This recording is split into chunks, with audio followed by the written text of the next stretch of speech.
नमस्ते मित्र आणि मैत्रिणींनो, कसे आहात सगळे? महा एक्झाम्स या यूट्यूब चॅनलवर तुमचं खूप खूप मनापासून स्वागत आहे. आज आपण महाराष्ट्र दुय्यम सेवा गट ब राजपत्री पूर्व परीक्षा ही परीक्षा 24 मार्च 2019 मध्ये झालेली आहे आणि संच आहे ए, सामान्य क्षमता चाचणी.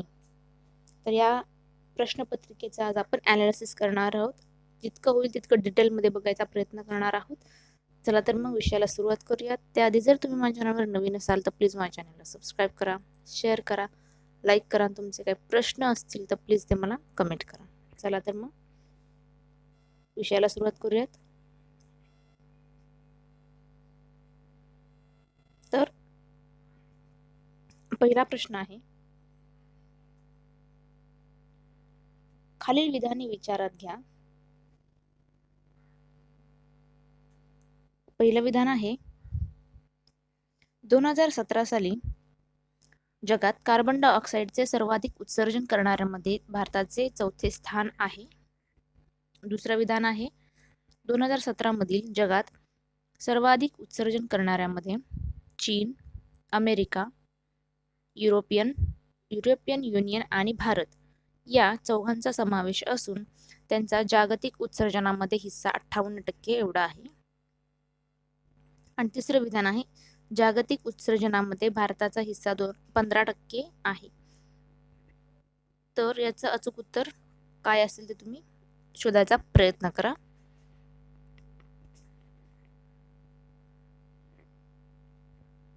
बरोबर. तर याचं अचूक उत्तर असेल पर्याय क्रमांक 2, ए आणि बी हे दोन्हीही विधान बरोबर आहे. चला तर मग पुढच्या प्रश्नाकडे वळूयात.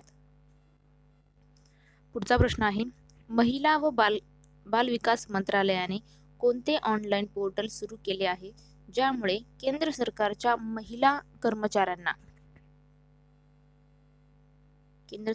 महिला कर्मचाऱ्यांना कामाच्या ठिकाणी लैंगिक शोषणाची तक्रार दाखल करता येईल. 4 पर्याय दिलेले आहेत. पहिला आहे शी पॉवर, शी प्रोटेक्ट, शी बॉक्स. चौथा आहे फेम बॉक्स. बघा, उत्तर शोधायचा प्रयत्न करा, काय असू शकते. अगदी बरोबर. पर्याय क्रमांक जो तिसरा आहे हे त्याचं अचूक उत्तर आहे, शी बॉक्स. चला तर मग पुढच्या प्रश्नाकडे वळूयात. पुढचा प्रश्न आहे, खालील विधाने कोणते विधान चुकीचे आहे. प्रश्न नीट वाचा. खालीलपैकी कोणते विधान चूक आहे. तर 4 विधान दिलेले आहेत. पहिलं आहे, भारताच्या गगनयान या महत्वाकांक्षी प्रकल्पाचा भाग म्हणून 2020 पर्यंत इस्रोद्वारा 2 भारतीयांना अंतराळात पाठविले जाणार आहे. दुसरं विधान आहे, नुकतेच केंद्रीय मंत्रिमंडळाने या कार्यक्रमासाठी 10,000 कोटीची तरतूद मंजूर केली आहे. तिसरं विधान आहे, गगनयान प्रकल्पाची घोषणा पंतप्रधानांनी भारताच्या 72व्या राष्ट्रदिनी सर्वप्रथम केली होती. आणि चौथा आहे, यापैकी एकही नाही. तर बघा, याचं उत्तर काय असू शकते.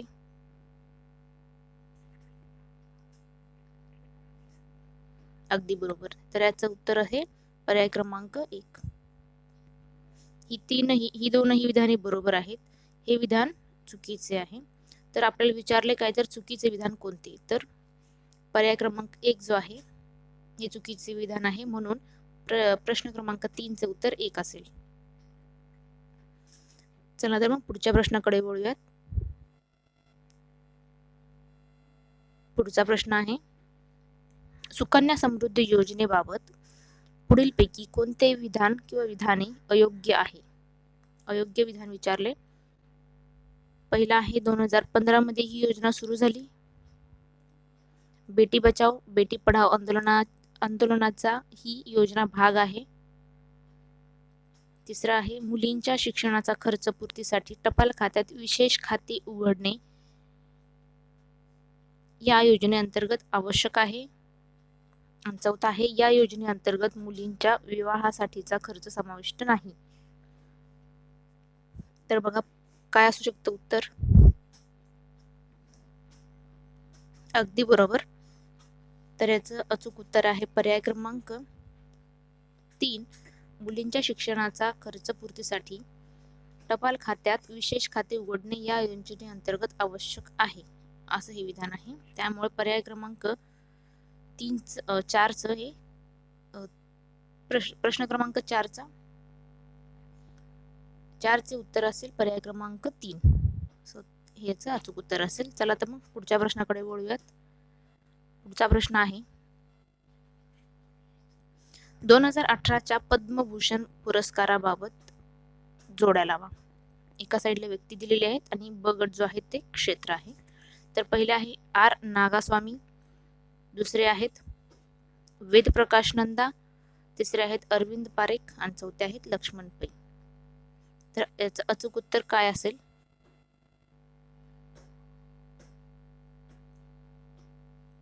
अगदी बरोबर. पर्याय क्रमांक 3 हे त्याचं अचूक उत्तर असेल. काय आहे पर्याय क्रमांक 3 तर आर नागास्वामी याचं उत्तर असेल पुरातत्व शास्त्र, वेदप्रकाश नंदा साहित्य शिक्षण, अरविंद पारेख कला संगीत आणि लक्ष्मण पै हे कला रंगचित्र.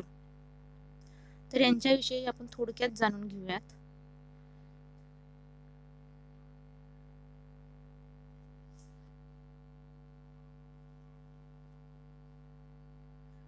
तर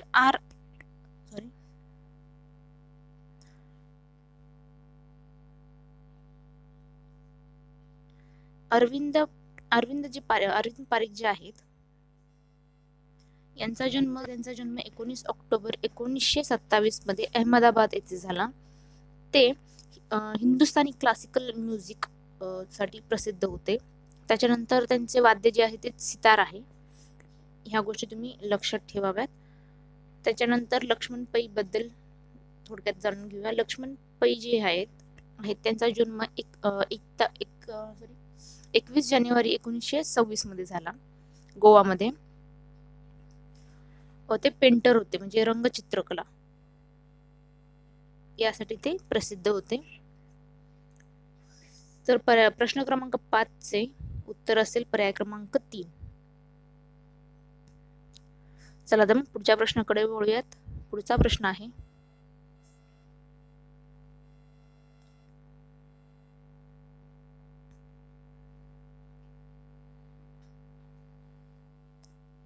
खालीलपैकी कोणते विधान चुकीचे आहे.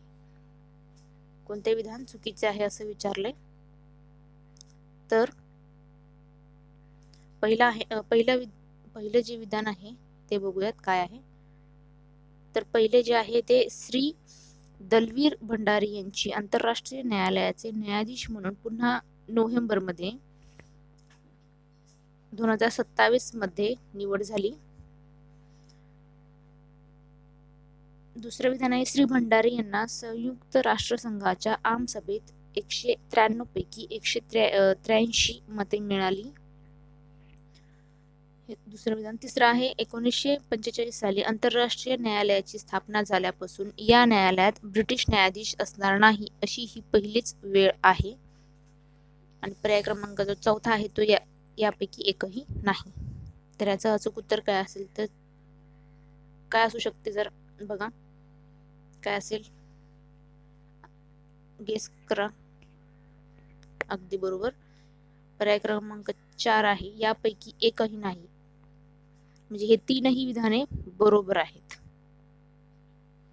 विचारले काय तर विधान कोणते चुकीचे आहे असं विचारले तर ही तीनही विधाने बरोबर आहेत. त्यामुळे पर्याय क्रमांक 4 हे याचं अचूक उत्तर असेल. चला तर मग पुढच्या प्रश्नाकडे वळूयात. पुढचा प्रश्न आहे 7वा. खालीलपैकी कोणते विधान बरोबर नाही म्हणजेच चुकीचे आहे. तर पहिले आहे साहित्य अकादमीची स्थापना मार्च 1954 मध्ये झाली आहे. संस्था नोंदणी अधिनियम 1860 अंतर्गत तिची एक संस्था म्हणून 1956 मध्ये नोंदणीकृत आहे. त्याचे मुख्यालय मुंबई येथे आहे आणि चौथा आहे अकॅडमीने 24 भाषांना मान्यता दिलेली आहे. तर विचारले का यापैकी कोणते उत्तर चुकीचे आहे म्हणजे बरोबर नाहीये. बघा काय असू शकतं उत्तर, गेस करा. अगदी बरोबर, पर्याय क्रमांक 2 म्हणजेच फक्त सी. सी काय आहे, त्याचे मुख्यालय मुंबई येथे आहे. हे एकच विधान चुकीचे आहे. तर मुंबई येथे आहे, मुंबईमध्ये नाहीये, तर कुठे आहे, तर याचे विधान याचे मुख्यालय दिल्ली येथे आहे. बाकीची विधाने ही सगळी बरोबर आहेत. त्यामुळे फक्त सी म्हणजेच पर्याय क्रमांक 2 हे त्याचं अचूक उत्तर असेल. साहित्य अकादमीची स्थापना 12 मार्च 1954 मध्ये झाली.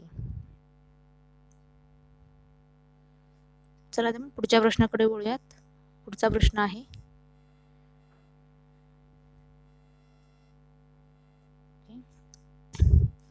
मुंबई शहरासंबंधी पुढील विधानांपैकी कोणते विधान असत्य आहे? पर्याय आहेत, मुंबई हे बिबट्यांना अधिवास केंद्रस्थानी असणारे जगातील एकमेव शहर आहे. पर्याय दुसरा आहे, मुंबई शहरातील 4 प्रमुख नद्या म्हणजे मिठी, दहिसर, पोयसर आणि ओशिवरा. तिसरा आहे, दहिसर, पोयसर आणि मिठी नद्यांचा उगम तुळशी तलावातून होतो. अशी 3 विधाने दिलेली आहेत. त्यापैकी असत्य विधान कोणते आहे हे ओळखायचे. गेस करा उत्तर काय असू शकते. अगदी बरोबर, पर्याय क्रमांक 3 काय आहे तर सी.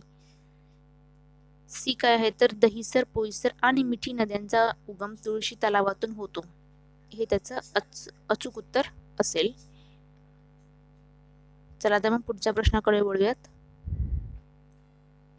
पुढचा प्रश्न आहे, भारतीय शासनाने सुरू केलेली ई चरक नावाचे पोर्टल कशा संदर्भात आहे? पर्याय आहेत, ऑनलाईन आयुर्वेद औषधालय, ऑनलाईन आयुर्वेद विषयीचे मासिक आणि ऑनलाईन आयुर्वेदाच्या औषधासंबंधीचे मार्गदर्शन. आणि चौथा आहे ई चॅनेल वनौषधी, सुगंधी, कच्चा माल आणि आयुर्वेदाचे ज्ञान यासाठी. तर याचं अचूक उत्तर काय असेल, गेस करा.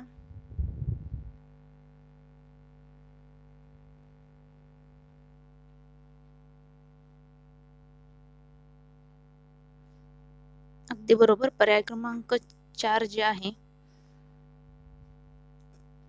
चौथा, ई चॅनेल वनौषधी, सुगंधी, कच्चा माल आणि आयुर्वेदाचे ज्ञान यासाठी ई चरक नावाचे पोर्टल भारत सरकारने सुरू केलेले आहे.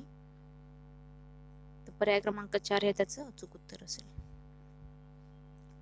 चला तर मग पुढच्या प्रश्नाकडे वळूयात. पुढचा प्रश्न आहे, पेन्सिल ऑनलाईन पोर्टल आहे डॅश हे डॅशच्या संदर्भातील अंमलबजावणीसाठी आहे. तर पर्याय आहेत, बालमजूर कायदा आणि राष्ट्रीय बालमजूर प्रकल्प. दुसरे विधान आहे, बालकाच्या मोफत आणि सक्तीच्या शिक्षणाचा कायदा RTE 2009. तिसरा आहे, एकात्मिक बाल विकास सेवा. आणि चौथा आहे, लैंगिक अत्याचारापासून मुलांचे संरक्षण कायदा. तर याचं उत्तर काय असू शकेल, गेस करा.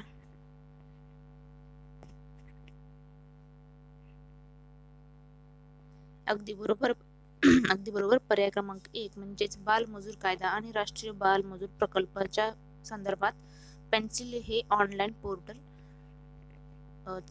सरकारने चालू केलेलं आहे. पुढचा प्रश्न काय आहे? पुढचा प्रश्न तर डॅश या वकील पाकिस्तानी मानवाधिकार कार्यकर्ता यांचा फेब्रुवारी 2018 मध्ये निधन झाले. याचं उत्तर काय असेल बघा. तर हिना खान, अस्मा जहांगीर, खालिदा भुट्टो आणि नूरजहां शेख. याचं उत्तर काय असेल बघा, गेस करा.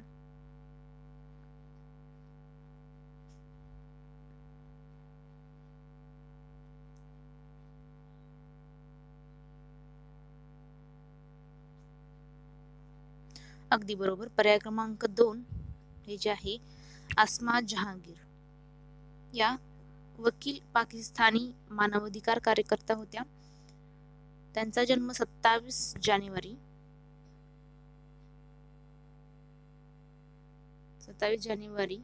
1952 साली झाला होता आणि त्यांचा मृत्यू 11 फेब्रुवारी 2018 मध्ये झाला.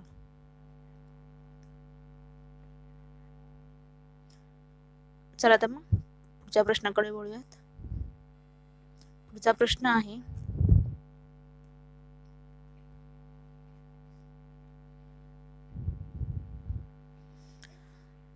डिसेंबर 2017 मध्ये युनेस्कोच्या समितीने खालीलपैकी कशाला अमूर्त सांस्कृतिक वारसा म्हणून मान्यता दिलेली आहे? पर्याय आहेत योगा, कुंभमेळा, रामलीला आणि छऊ नृत्य. तर याचं अचूक उत्तर काय असेल बघा, गेस करा.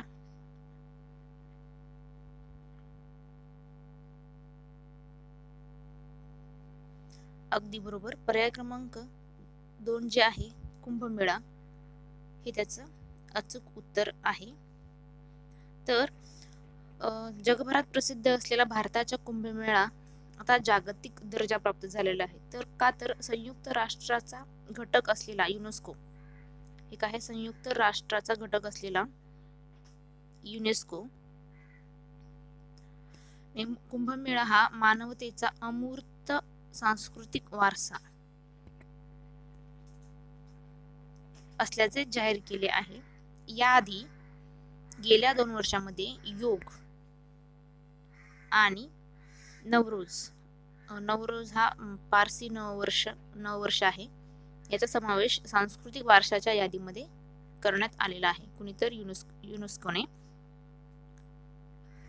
हे कुंभमेळा नाशिकमध्ये अलाहाबाद, हरिद्वार आणि उज्जैन या 4 ठिकाणी भरला जातो. कोणते तर भारतामध्ये नाशिक, अलाहाबाद, हरिद्वार आणि उज्जैन या 4 ठिकाणी कुंभमेळा भरतो. आता हे युनेस्कोने आंतरशासकीय समितीच्या दक्षिण कोरियामध्ये सुरू असलेल्या बैठकीत हा निर्णय घेतला. तर याचं उत्तर असेल पर्याय क्रमांक 2 कुंभमेळा. पुढचा प्रश्न बघूयात काय आहे. खालीलपैकी कोणते हवामान बदलाशी संबंधित आहेत? तर पहिला आहे पृथ्वी शिखर परिषद, क्योटो प्रोटोकॉल, UNFCCC आणि चौथा आहे रामसर परिषद. तर याचं अचूक उत्तर काय असेल गेस करा.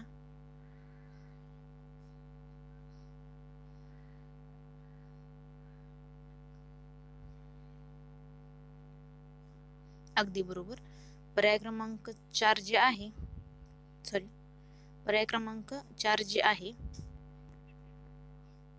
वरील सर्व हवामान कोणते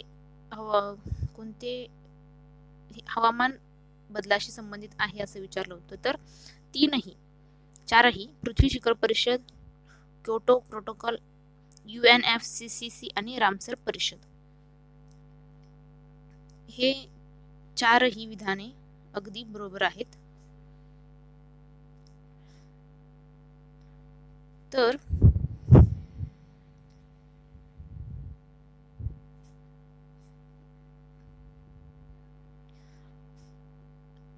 पृथ्वी शिखर परिषद काय आहे?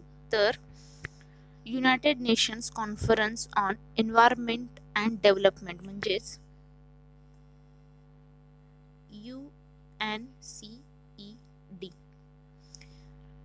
United nations conference on environment and development. त्याच्यानंतर आहे क्योटो प्रोटोकॉल काय आहे? तर काय आहे तर इंटरनॅशनल ट्रिटी आहे ही. याची स्थापना 1992 मध्ये United nations framework convention on climate change म्हणजेच UNFCCC या संदर्भात केलेली आहे. म्हणजेच पर्याय क्रमांक 3 जे आहे याच्यामध्येच येते ते पण. काय आहे तर United national framework convention on climate change. त्यानंतर आहे आता जे सांगितलं ते UNFCCC. त्याच्यानंतर त्यात रामसर परिषद. रामसर परिषदाविषयीची थोडक्यात जाणून घेऊया काय आहे ते. Ramsar convention on wetland of international important specially as waterfall habitat. ही एक ट्रीटी, इंटरनॅशनल ट्रीटी आहे ही.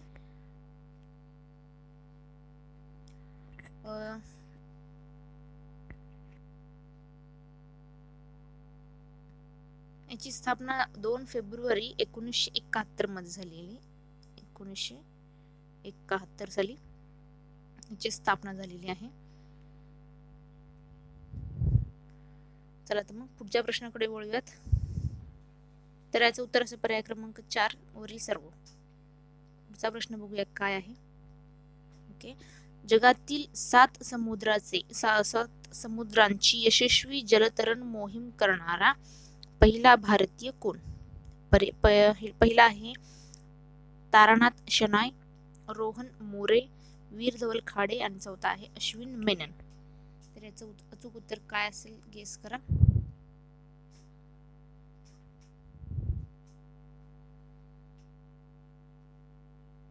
काय असू शकतं?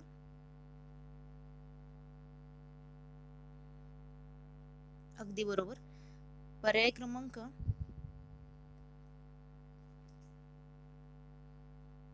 2 रोहन मोरे हा जगातील 7 समुद्रांची यशस्वी जलतरण करणारा पहिला भारतीय आहे. रोहन मोरे. पुढच्या प्रश्नाकडे वळूयात. पुढचा प्रश्न आहे खालीलपैकी कोणते राज्य स्त्रियांना मोफत इंजेक्टेबल गर्भनिरोधक प्रदान करणारे देशातील पहिले राज्य बनले आहे? ऑप्शन आहेत गुजरात, राजस्थान, तमिळनाडू, महाराष्ट्र. तर याचं उत्तर काय असेल गेस करा. अगदी बरोबर. याचं उत्तर आहे पर्याय क्रमांक 4 महाराष्ट्र. महाराष्ट्र हे देशातील पहिले राज्य आहे ज्याने स्त्रियांसाठी मोफत इंजेक्टेबल गर्भनिरोधक प्रदान केलेले आहे.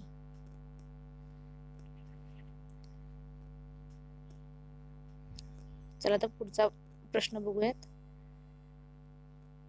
पुढचा प्रश्न आहे बलवंतराय मेहता समितीची स्थापना डॅश या हेतूने करण्यात आलेली होती? पर्याय दिलेले आहेत लोकशाही विकेंद्रीकरणासाठी उपाययोजना सुचवणे, सामूहिक विकास कार्यक्रमाच्या अंमलात अधिक कार्यक्षमता आणण्याकरिता उपाययोजना सुचवणे, तिसरा आहे तत्कालीन ग्रामपंचायतीच्या कामकाजाची माहिती मिळविणे आणि चौथा आहे तत्कालीन ग्रामपंचायतीच्या पुरेशा आर्थिक स्रोतांची तपासणी करणे. तर या 4 पर्यायापैकी योग्य पर्याय कोणता असेल गेस करा.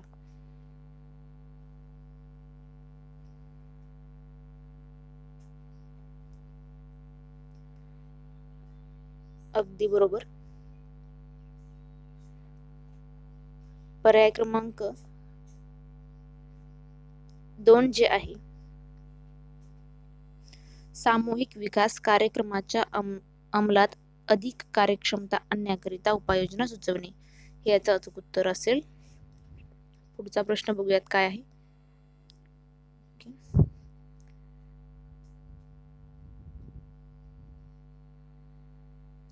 महाराष्ट्रातील थेट निवडलेल्या सरपंचाबाबत खालीलपैकी कोणते विधान चुकीचे आहे? पहिला आहे सरपंचाविरुद्ध अविश्वासाचा ठराव 2/3 सदस्यांच्या पाठिंब्याशिवाय मांडता येणार नाही. अविश्वासाचा ठराव मंजूर होण्यासाठी 3/4 बहुमताची आवश्यकता असते. जर अविश्वासाचा ठराव फेटाळला गेल्यास पुन्हा 2 वर्ष तो मांडता येणार नाही. चौथा आहे, सरपंचाच्या कारकिर्दीच्या अखेरच्या वर्षात अविश्वासाचा ठराव मांडता येणार नाही. तर या 4 पर्यायापैकी योग्य पर्याय कोणता असेल, गेस करा. अगदी बरोबर. पर्याय क्रमांक 4 जो आहे, सरपंचाच्या कारकिर्दीच्या अखेरच्या वर्षात अविश्वासाचा ठराव मांडता येणार नाही, हे विधान चुकीचे आहे. म्हणजे त्याचं प्रश्न क्रमांक 17चं उत्तर असेल पर्याय क्रमांक 4. चला तर मग पुढच्या प्रश्नाकडे वळूयात. नीती आयोगाविषयीचा हा प्रश्न आहे. तर काय आहे प्रश्न, तर खालीलपैकी कोणते विधान चुकीचे आहे असं विचारलंय.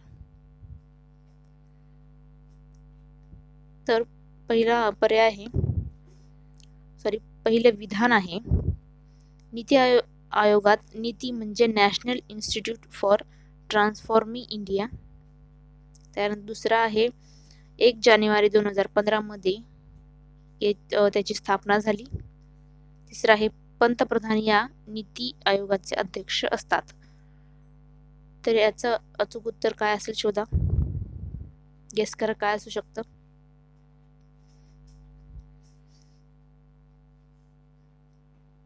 तर याचं उत्तर असेल पर्याय क्रमांक ए. काय आहे, तर नीती आयोगात नीती म्हणजे national institute for transforming India, हे विधान चुकीचे आहे. म्हणजे चुकीचे विधान विचारले होते. तर पर्याय क्रमांक 1 म्हणजे ए हे विधान चुकीचे आहे.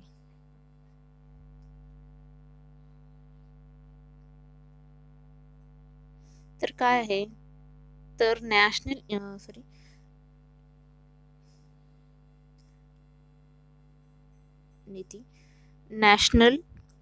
Institution for transforming India.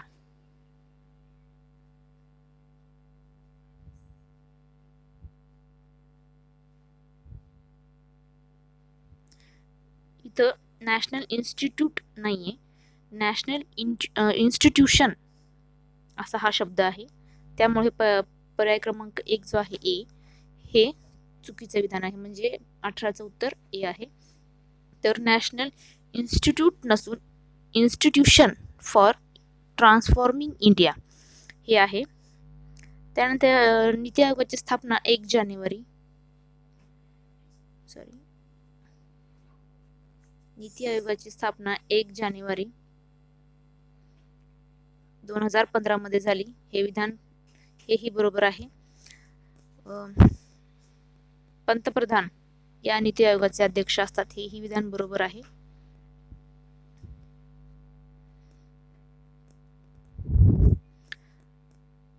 चला तर मग उपाध्यक्ष कोण असतात, तर अध्यक्ष तर पंतप्रधान आहेत, तर उपाध्यक्ष कोण असतील, कोण आहेत, तर राजीव कुमार. कोण आहेत, तर राजीव कुमार हे नीती आयोगाचे उपाध्यक्ष आहेत, व्हाईस चेअरपर्सन. चला तर मग पुढच्या प्रश्नाकडे वळूयात.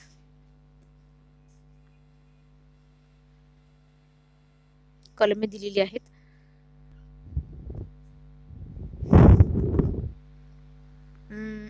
एका बाजूला दिलेली ह्याच्यामध्ये बिनचूक जोडी विचारलेली आहे. काय आहे, तर पहिला आहे संसदेची निर्मिती, कलम 18. राष्ट्रपती पदाच्या निवडणुकीची पद्धत, कलम 54. त्याच्यानंतर भारताचा उपराष्ट्रपती, कलम 64 आणि भारताचा महान्यायवादी, कलम 76. तर याचं उत्तर काय असेल, गेस करा. बरोबर, पर्याय क्रमांक 4 भारताचा महान्यायवादी, कलम 76 हे याचं अचूक उत्तर आहे.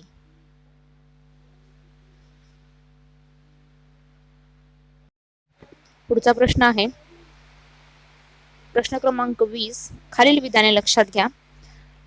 पहिला आहे, भारतीय राज्यघटनेत प्रत्येक राज्यासाठी उच्च न्यायालयाची तरतूद केलेली आहे. उच्च न्यायालय असलेले दिल्ली हा केंद्रशासित प्रदेश आहे. भारतात उच्च न्यायालयाची स्थापना सर्वप्रथम 1862 मध्ये झाली. आणि चौथा आहे स्वतंत्रपूर्व काळात स्थापन झालेले अलाहाबाद उच्च न्यायालय हे देशातील चौथे उच्च न्यायालय आहे. बिनचूक विधान ओळखा. कोणते आहे तर बघा, गेस करा काय असू शकतं उत्तर.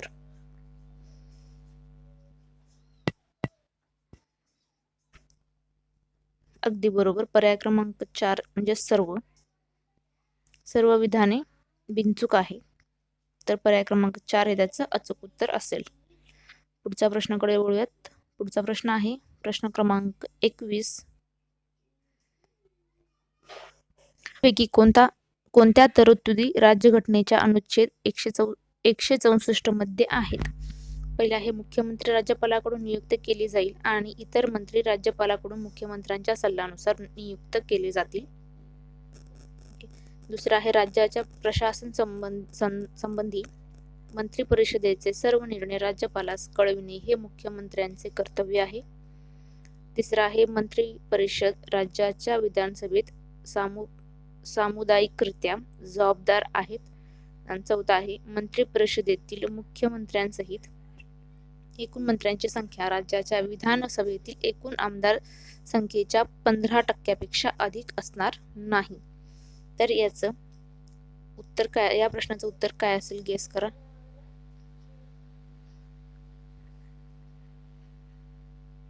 अगदी बरोबर, पर्याय क्रमांक 3.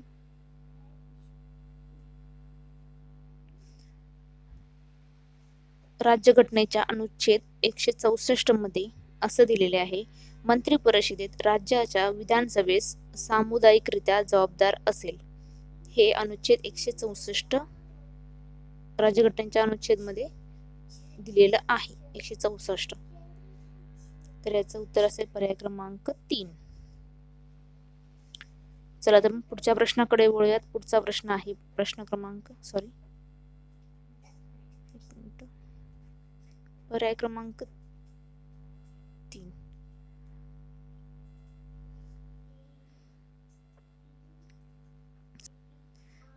3. म्हणजे काय तर ए, सी आणि डी हे याचं अचूक उत्तर असेल अनुच्छेद 164 नुसार. ए, सी, डी म्हणजे पर्याय क्रमांक 3 हे त्याचं अचूक उत्तर असेल. पुढचा प्रश्न 22वा. भारताशिवाय अन्य कोणत्या लोकशाही राष्ट्राच्या राज्यघटनेमध्ये नागरिकांच्या मूलभूत कर्तव्यांची यादी समाविष्ट केलेली आहे? काय विचारले? भारताशिवाय विचारले. पर्याय आहेत अमेरिका, जपान, कॅनडा, फ्रान्स. काय असेल उत्तर, गेस करा. अगदी बरोबर, पर्याय क्रमांक 2 जपान. भारताशिवाय जपान मध्ये लोकशाही राष्ट्राच्या राज्यघटनेमध्ये नागरिकांच्या मूलभूत कर्तव्यांची यादी समाविष्ट केलेली आहे. तर याचं उत्तर असेल पर्याय क्रमांक 2 जपान. पुढचा प्रश्न बघूयात काय आहे. प्रश्न क्रमांक 23. भारतीय संविधानात नमूद केल्याप्रमाणे पुढीलपैकी कोणत्या अनुच्छेदानुसार राज्यपालांना विशिष्ट गोष्टीबाबत विवेकाधिकार प्राप्त होतात? काय विचारले? राज्यपालांना विशिष्ट गोष्टीबाबत विवेकाधिकार प्राप्त होतात. पर्याय दिलेले आहेत अनुच्छेद क्रमांक 152, अनुच्छेद क्रमांक 154, 160 आणि 163. तर याचं अचूक उत्तर काय असेल, गेस करा.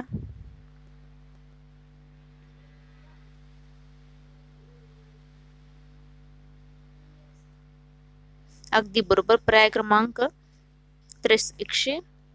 अनुच्छेद क्रमांक 163 नुसार राज्यपालांना विशिष्ट गोष्टीबाबत विवेकाधिकार प्राप्त होतात.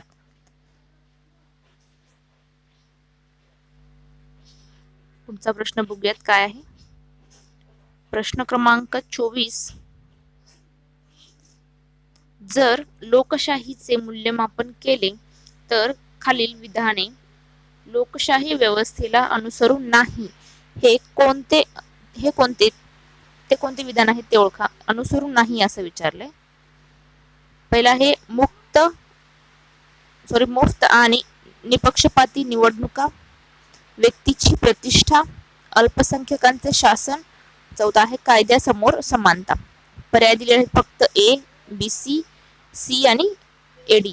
याचं उत्तर काय असेल गेस करा.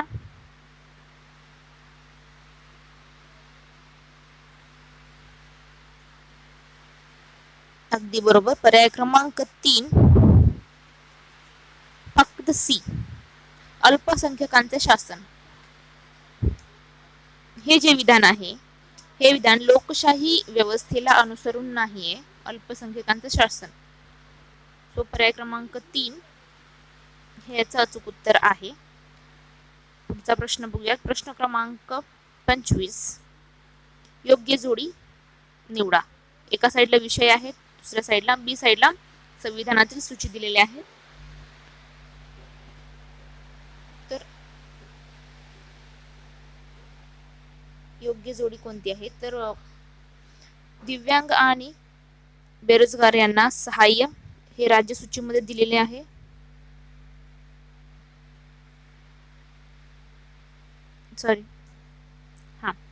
दिव्यांग आणि बेरोजगार यांना सहाय्य, टपाल खाते म्हणजे पोस्ट ऑफिस, बचत खाते, बँकिंग आणि सर्व प्रकारच्या सर्व ठिकाणांची तीर्थयात्रा.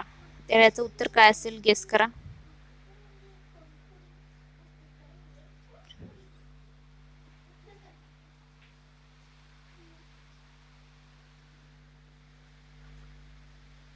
अगदी बरोबर. पर्याय क्रमांक 2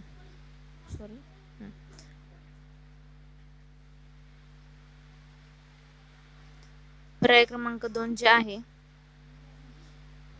बी सी काय आहे? तर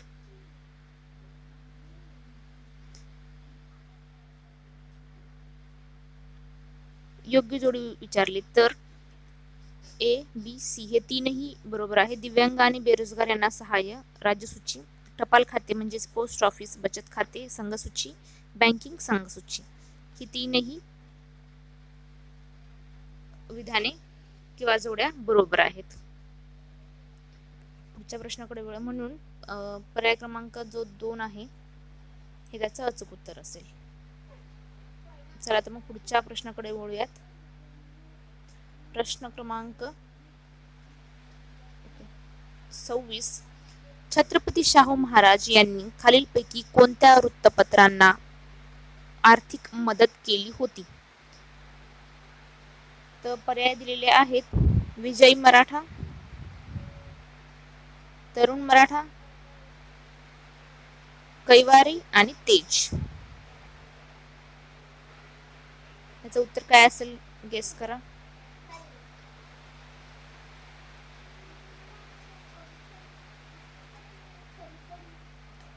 अगदी बरोबर. पर्याय क्रमांक 4 ए, B, C, D. Chhatrapati Shahu महाराजांनी विजय मराठा, तरुण मराठा, कैवारी आणि तेज या चारही वृत्तपत्रांना म्हणजे सर्व वृत्तपत्रांना आर्थिक मदत केली होती. तर विजय मराठा हे जे वृत्तपत्र आहे याची सुरुवात 1919 मध्ये पुणे येथे सुरू झाले होते.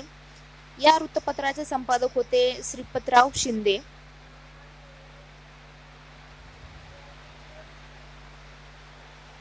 तसेच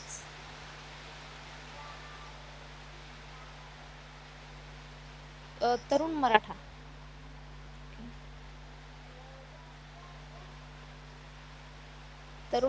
हे जे वृत्तपत्र होते एक मिनिट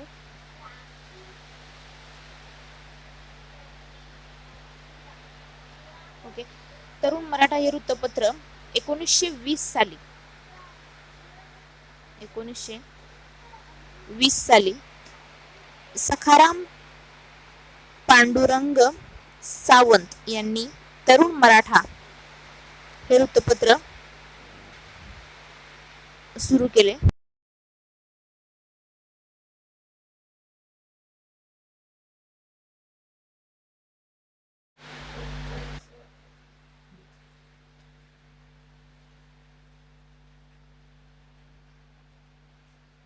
कैवारी हे वृत्तपत्र दिनकरराव जवळकरांनी या वृत्तपत्राची सुरुवात 1928 मध्ये केली.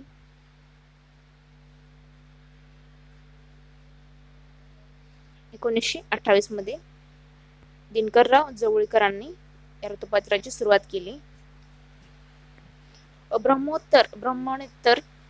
ब्राह्मणेतर पक्षाची बाजू मांडण्यासाठी कैवारी हे वृत्तपत्र सुरू करण्यात आले होते.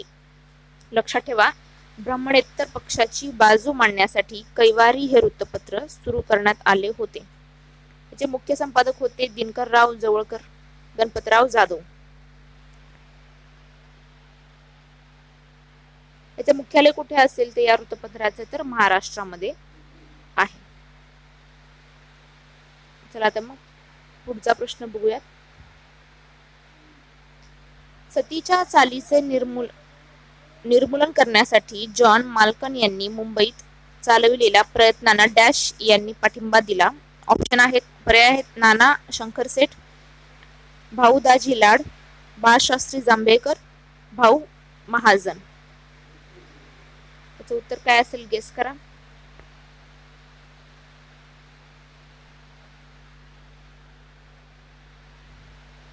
अगदी बरोबर. पर्याय क्रमांक 1 नाना शंकरसेठ यांनी जॉन माल्कन यांना मुंबईत सतीच्या चालीचे निर्मूलन करण्यासाठी पाठिंबा दिला होता. कोणतर नाना शंकरसेठ.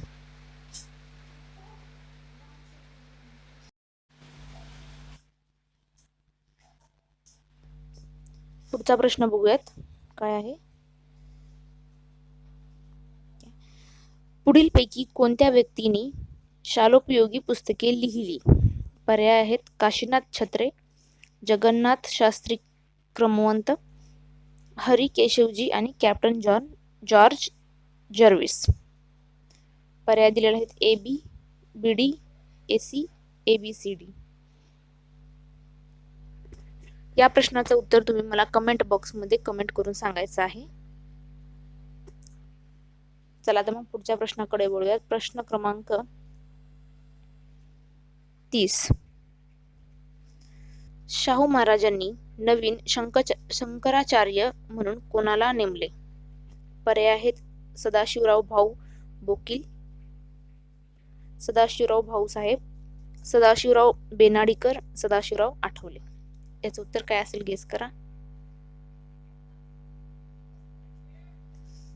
अगदी बरोबर. पर्याय क्रमांक 3 सदाशिवराव बेनाडीकर यांना शाहू महाराजांनी नवीन शंकराचार्य म्हणून नेमले होते.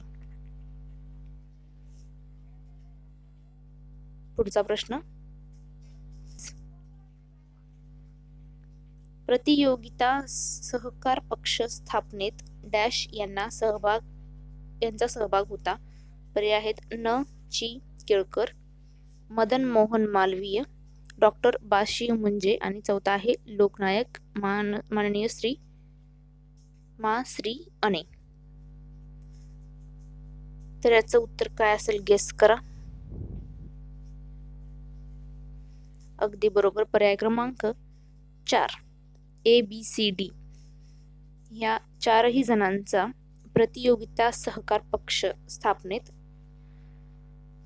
महत्वाचा सहभाग प्रतियोगिता सहकार पक्षात या चौघांचाही समावेश होता.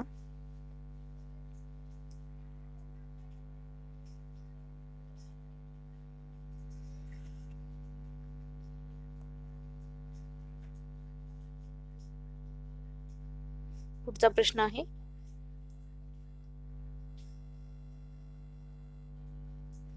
प्रश्न क्रमांक 31. उलगुल्लन नावाचा आदिवासी विद्रोह कोणी घडवून आणला होता? पर्याय आहेत संथाळ लोक, सबुदान नागा म्हणजे जादूगार, चौथा आहे बिरसा मुंडा आणि चौथा आहे वरीलपैकी कोणतेही नाही. याचं अचूक उत्तर काय असेल गेस करा.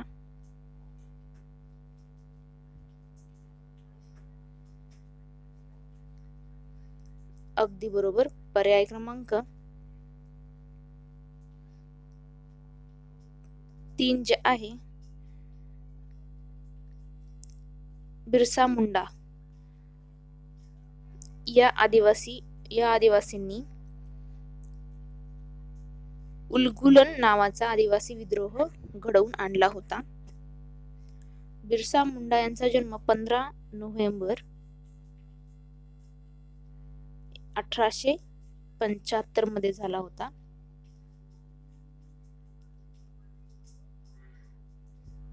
बंगालमध्ये जन्म झाला होता. मृत्यू 9 जून 1900 मध्ये मृत्यू झाला होता.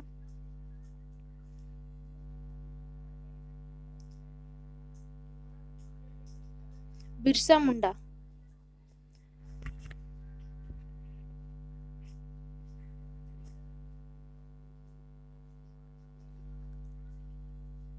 याचं उत्तर असेल. तर तसेच संथाळ लोक, म्हणजेच आपण त्यांना संथाल पीपल असंही म्हणतो. तर हे आदिवासी कुठे आढळतात? तर भारतामध्ये आणि बांगलादेश, नेपाळमध्ये आढळतात. भारतामध्ये कुठे कुठे? तर झारखंड, पश्चिम बंगाल, ओडिसा, बिहार आणि आसाम या 5 राज्यांमध्ये संथाळ लोक आढळून येतात. तसेच बांगलादेशमध्ये आणि नेपाळमध्येही हे लोक आढळतात. त्याच्यानंतर आहे सबुदान नागा, यांच्याविषयी थोडक्यात माहिती करून घेऊयात. तर ही एक भारतातील नागा ही भारतातील एक प्रमुख जनजाती आहे. त्यांचे निवास क्षेत्र कुठे असेल? तर भारतामध्ये कुठे? तर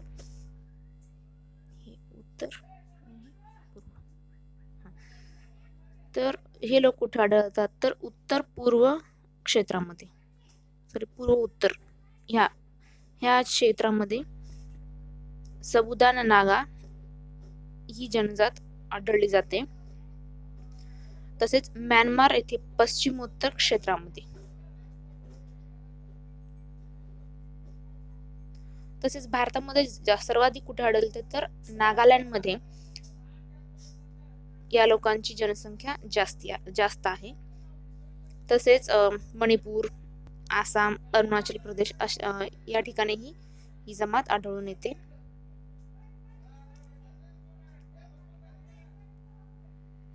चला तर मग पुढच्या प्रश्नाकडे. याचं उत्तर असेल पर्याय क्रमांक 3, बिरसा मुंडा. पुढचा प्रश्न असेल प्रश्न क्रमांक 32. 28 डिसेंबर 1885 रोजी भरलेल्या राष्ट्रीय काँग्रेसच्या पहिल्या अधिवेशनास कोणते इंग्रज अधिकारी हजर होते? पर्याय दिलेले आहेत ॲलन ह्युमन, हेनरी कॉटन आणि विल्यम वेंडरबर्न. दुसरा आहे ॲलन ह्युम, व्हाईसरॉय डफरिन आणि जॉन युले. तिसरा आहे विल्यम वेंडरबर्न, व्हाईसरॉय डफरिन व हेनरी कॉटन. आणि चौथा आहे ॲलन ह्युम, लॉर्ड कर्झन आणि विल्यम वेंडरबर्न. तर याचं उत्तर काय असेल? गेस करा.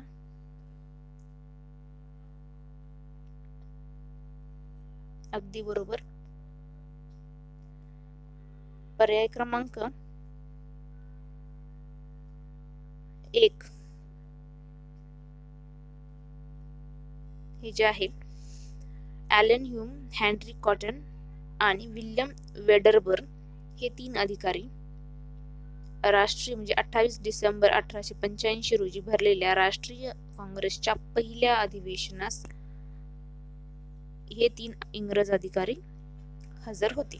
कोणते? तर ॲलन ह्युम, हेनरी कॉटन आणि विल्यम वेंडरबर्न.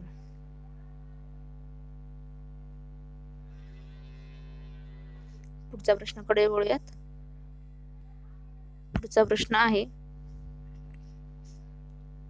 स्त्री शिक्षणाची दिशा हा स्त्री शिक्षणावरील लेख डॅश या वृत्तपत्रात प्रकाशित झाला होता. पर्याय आहेत केसरी, दर्पण, धूमकेतू आणि राष्ट्रवीर. काय असेल याचं उत्तर? गेस करा.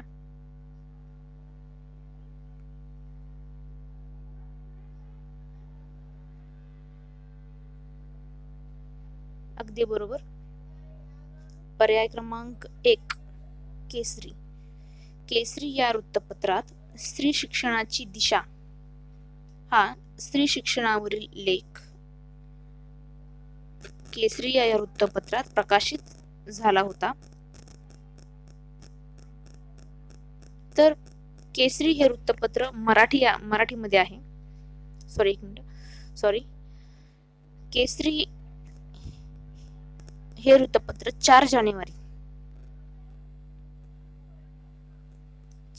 जानेवारी 1881 मध्ये लोकमान्य बाळ गंगाधर टिळक यांनी या वृत्तपत्राची सुरुवात केली. 1881 मध्ये.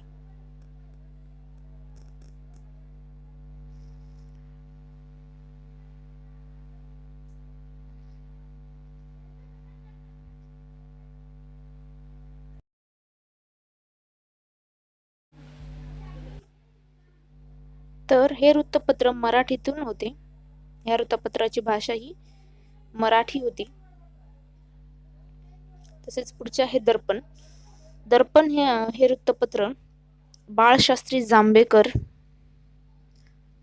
यांनी या वृत्तपत्राची सुरुवात केली होती.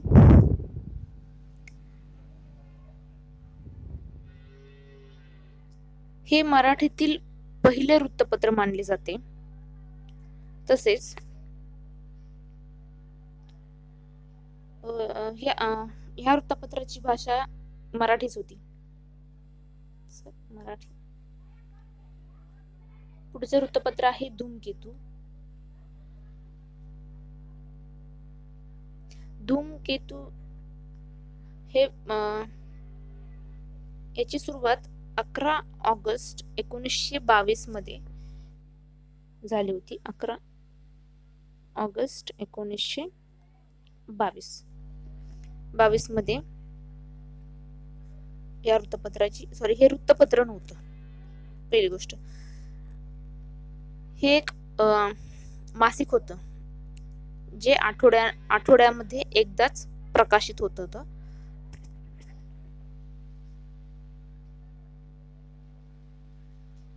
तर धूमकेतू या मासिकाची भाषा जी होती ती बंगाली होती.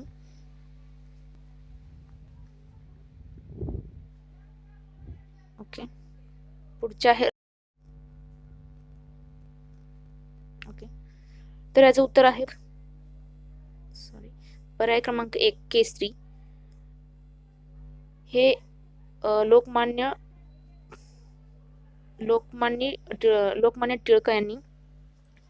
टिळकांनी स्थापन केलेलं सुरुवात केलेले वृत्तपत्र होते.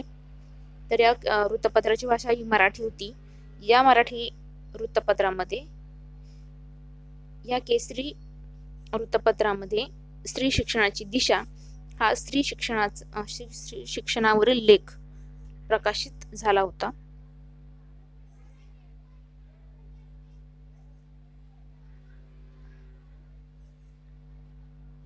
पुढचा प्रश्न आहे 1911 मध्ये कोल्हापूर येथे सत्यशोधक समाजाची शाखा स्थापन करून छत्रपती शाहू महाराज यांनी डॅश यांना त्यांचे अध्यक्ष होते. कोणाला केले होते? पर्याय दिलेले आहेत भास्करराव जाधव, अण्णासाहेब लठ्ठे, हरिभाऊ चव्हाण आणि मग डोंगरे. याचं उत्तर काय असेल गेस करा.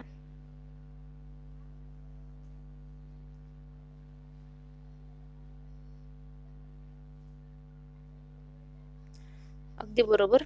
उत्तर आहे पर्याय क्रमांक 1 भास्करराव जाधव. हे त्याचं अचूक उत्तर असेल. 11 जानेवारी 1911 मध्ये कोल्हापूरमध्ये सत्यशोधक समाजाची स्थापना केली. अध्यक्ष म्हणून परशुराम घोसटवाडकर, तर प्रमुख म्हणून अध्यक्ष कोण होते? आपल्याला विचारले काय तर अध्यक्ष विचारले.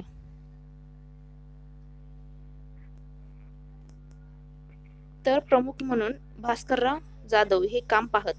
अध्यक्ष होते परशुराम घोसटवाडकर, पण त्यांचे काम पाहत कोण होते तर भास्करराव जाधव हे त्यांचे काम पाहत होते. तर पर्याय क्रमांक 1 हे त्याचं अचूक उत्तर आहे. पुढचा प्रश्न,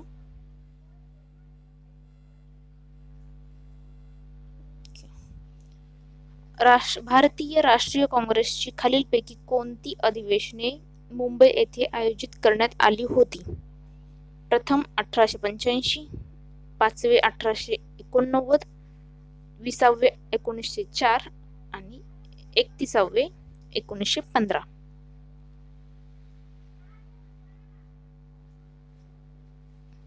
तर याचं उत्तर अचूक उत्तर असेल, गेस करा काय असू शकतं.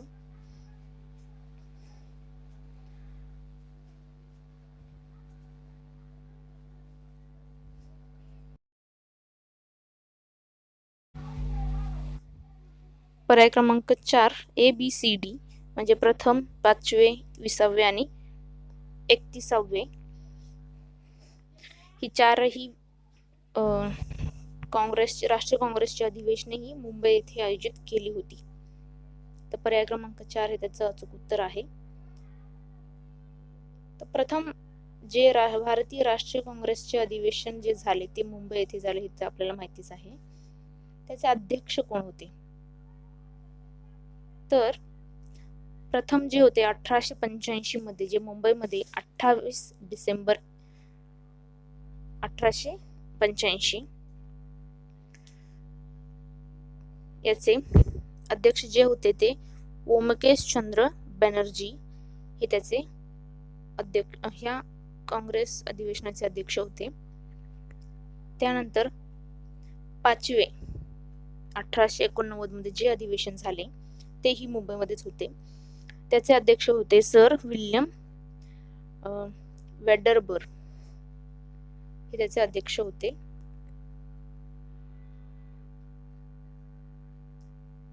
पुढचा प्रश्न बघूयात काय आहे. तर याचं उत्तर असेल पर्याय क्रमांक. पुढचा प्रश्न बघूयात.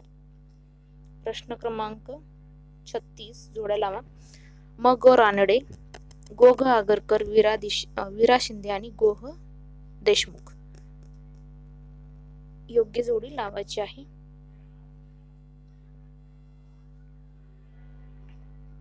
याचं उत्तर काय असेल गेस करा.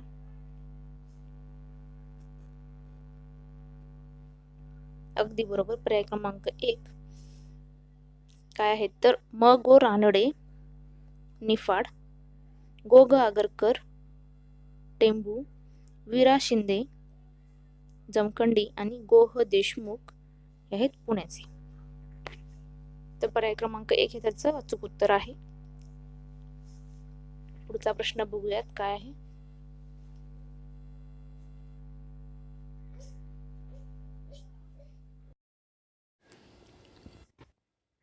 पुढचा प्रश्न आहे प्रश्न क्रमांक 37. खालीलपैकी कोणते विधान बरोबर आहे?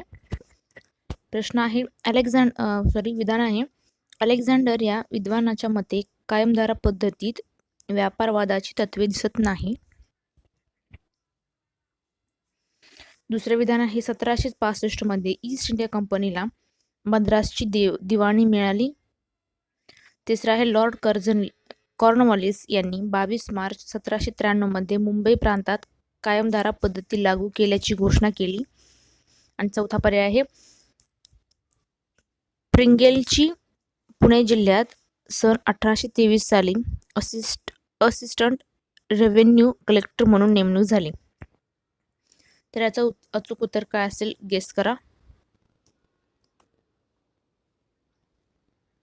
अगदी बरोबर. पर्याय क्रमांक 4 जो आहे हे विधान बरोबर आहे. पुढच्या प्रश्नाकडे वळूया. प्रश्न क्रमांक 38 काय आहे तर डॅश या शारदा सदनातील पहिल्या विद्यार्थिनी होत्या. पर्याय आहेत पंडिता रमाबाई, आनंदीबाई उर्फ बाया कर्वे, तिसरा आहे ताराबाई शिंदे आणि चौथा आहे रमाबाई रानडे. याचं उत्तर काय असेल गेस करा. अगदी बरोबर. पर्याय क्रमांक 2 आनंदीबाई उर्फ बाया कर्वे हे या शारदा सदनातील पहिल्या विद्यार्थिनी होत्या. तर पंडिता रमाबाई यांच्याविषयी थोडक्यात जाणून घेऊयात काय आहे. तर पंडिता रमाबाई यांचा जन्म 23 एप्रिल 1858 मध्ये झाला. तर मृत्यू 5 एप्रिल 1922 मध्ये त्यांचा मृत्यू झाला. आनंदीबाई उर्फ बाया कर्वे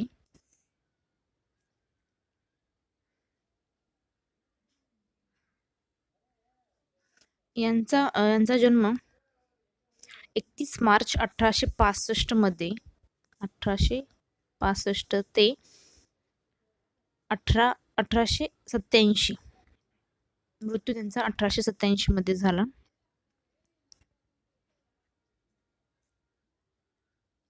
ताराबाई शिंदे यांच्याविषयी थोडक्यात जाणून घेऊया.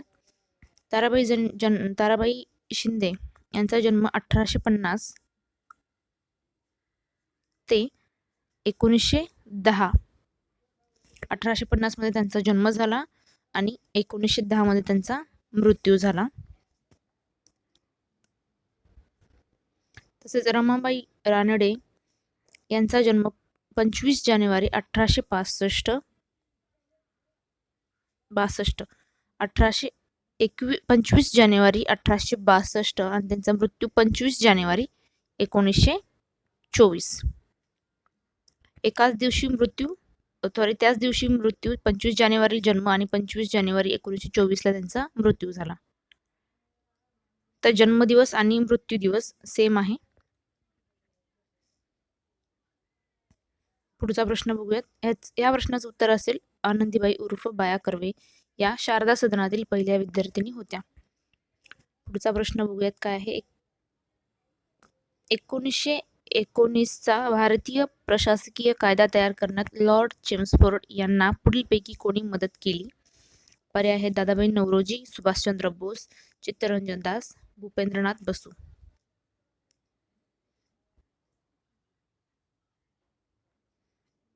याचं उत्तर काय असेल गेस करा.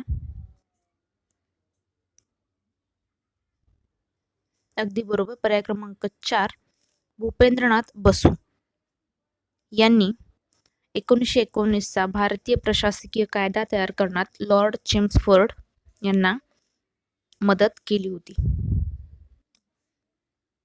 पुढचा प्रश्न बघूयात. पुढचा प्रश्न या विषयावर डॅश यांनी लेख लिहिला. पर्याय आहेत बैरामजी मलबारी, बाळशास्त्री जांभेकर, पंडिता रमाबाई रानडे.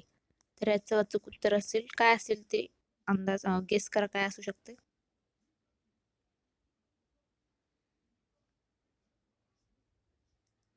अगदी बरोबर. पर्याय क्रमांक 1 बैरामजी मलबारी यांनी बालविवाह व लादलेले वैधत्व या विषयावर लेख लिहिले. बैरामजी मलबारी यांचा जन्म 18 मे 1853 मध्ये झाला होता. तसेच मृत्यू 12 जुलै 1912 मध्ये त्यांचा मृत्यू झाला होता. ते एक कवी होते, लेखक होते, तसेच सोशल वर्करही होते.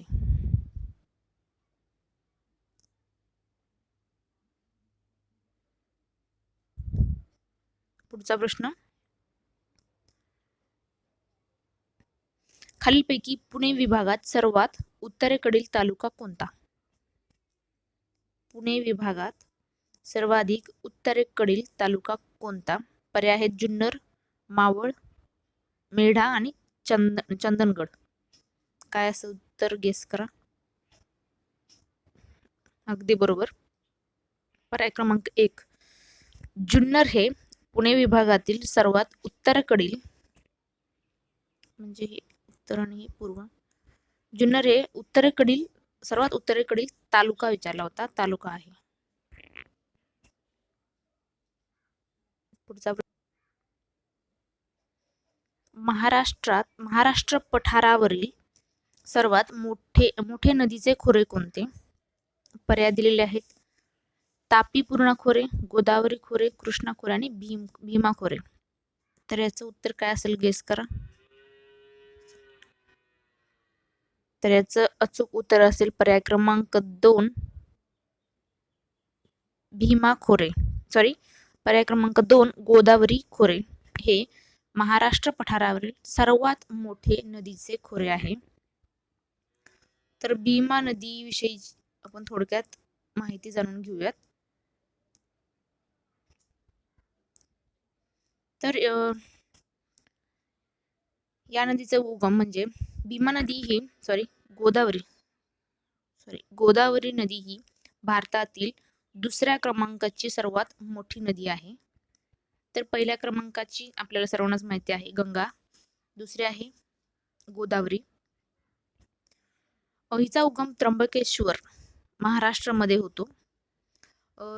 या नदीला पूर्वेकडे वाहणारी नदी, ही नदी पूर्वेकडे वाहत जाऊन पुढे बंगालच्या उपसागराला जाऊन मिळते. तसेच ही नदी कोणत्या राज्यातून जाते तर महाराष्ट्रामध्ये ती 48.6% वाहते, तेलंगणामध्ये 18.8% वाहते, आंध्र प्रदेशमध्ये 4.5% वाहते, तर छत्तीसगडमध्ये 10.9% आणि ओडिसा राज्यामध्ये 5.7% ही नदी वाहत जाऊन पुढे बंगालच्या उपसागराला जाऊन मिळते. तर महाराष्ट्र, तेलंगणा, आंध्र प्रदेश, छत्तीसगड आणि ओडिसा 5 राज्यांमधून गोदावरी नदी वाहत जाते. तर या नदीची लांबी किती असेल तर 1465 किलोमीटर. किती तर 1465 किलोमीटर.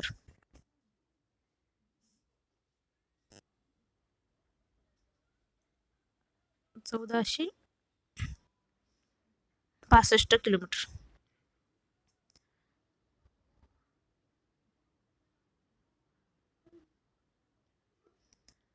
पुढे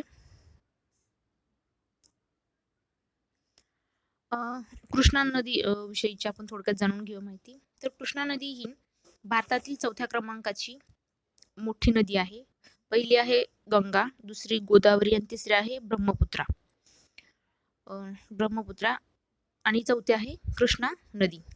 तर कृष्णा नदीची लांबी किती आहे तर 1288 किलोमीटर.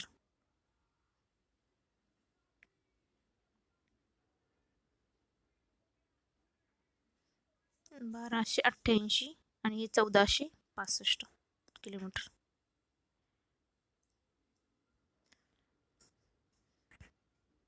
ही भारतातील 4थ्या क्रमांकाची मोठी नदी आहे. पहिली गंगा, दुसरी गोदावरी, तिसरी ब्रह्मपुत्रा आणि चौथी कृष्णा नदी. कृष्णा नदी महाराष्ट्र, कर्नाटक, तेलंगणा, आंध्र प्रदेश या 4 राज्यातून वाहते. ही पूर्ववाहिनी नदी आहे. ही नदी गोदावरी प्रमाणेच पूर्वेकडे वाहत जाऊन पुढे बंगालच्या उपसागराला जाऊन मिळते. हिचा उगम महाबळेश्वर महाराष्ट्र येथे सातारा जिल्हा महाबळेश्वर येथे तिचा उगम आहे. पुढे आहे भीमा नदीविषयी जाणून घेऊयात. भीमा नदीलाच आपण चंद्रभागा नदी या नावानेही ओळखतो. ही नदी दक्षिणेकडे वाहत जाते. तिची लांबी आहे 861 किलोमीटर.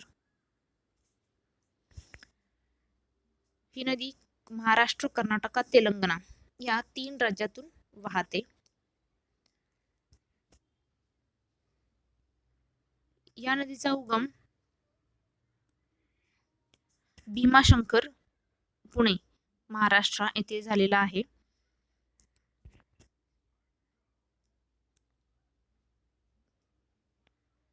पुढे बघूयात. तर या प्रश्नाचं उत्तर असेल पर्याय क्रमांक 2 गोदावरी नदी. महाराष्ट्र पठाराची पूर्व पश्चिम लांबी किती? आता सपोज महाराष्ट्र आहे, हे उत्तर आणि हे पूर्व. महाराष्ट्राची पूर्व पश्चिम लांबी म्हणजे अशी. पूर्व पश्चिम लांबी किती आहे असा प्रश्न आहे. तर याचं अचूक उत्तर असेल, पर्याय काय असेल बघा, गेस करा काय असू शकतं.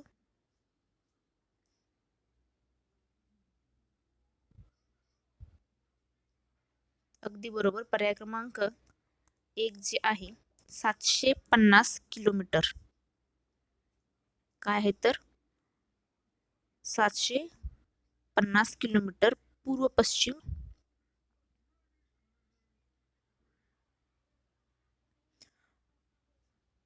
पुढचा प्रश्न बघूयात काय आहे.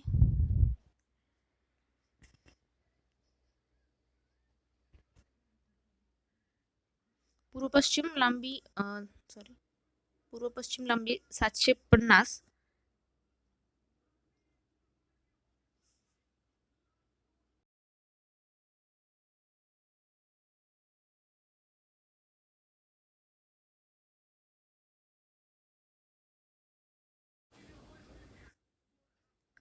पुढचा प्रश्न बघूयात. जोड्या लावा. एका साईडला ए स्तंभ आहे प्राणी आणि बी स्तंभ आहे ब्रीड. तर गाई, म्हशी, शेळी, मेंढी आणि ब गट जो आहे ते मेहसान, गीर, गड्डी आणि जमुनापुरी. तर जोड्या लावायच्या आहेत. याचा अचूक उत्तर काय असेल गेस करा. अगदी बरोबर. पर्याय क्रमांक 3 हे याचं अचूक उत्तर आहे. काय आहे तर गाई, गीर, म्हशी, मेहसान, शेळी, जमुनापुरी आणि मेंढी हे जे गड्डी. तर पर्याय क्रमांक 3 हे त्याचं अचूक उत्तर असेल. चला तर मग पुढच्या प्रश्नाकडे वळूयात. पुढचा प्रश्न आहे, एका साईड जोड्या लावा. एका साईडला प्रदेश, राज्य दिलेले आहे, दुसऱ्या साईडला स्थलांतरित शेतीचे नाव आहेत. पश्चिम घाट, मेघालय, मध्य प्रदेश, ओरिसा. गट ब आहे पेंडा, कुमरी, पोडू आणि झूम. तर याचं अचूक उत्तर काय असेल. अगदी बरोबर. पर्याय क्रमांक 2 त्याचं अचूक उत्तर असेल. काय आहे तर पश्चिम घाट हे कुमरी, मेघालय झूम, मध्य प्रदेश पेंडा आणि ओरिसा हे पोडू. तर पर्याय क्रमांक 2 हे त्याचं अचूक उत्तर असेल. पुढचा प्रश्न,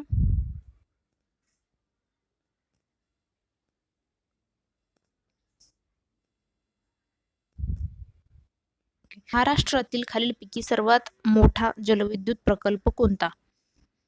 महाराष्ट्रातील विचारले. तर पहिला आहे खोपोली, कोयना, वैतरणा, वरील पैकी एकही नाही. तर याचं उत्तर गेस करा काय असेल.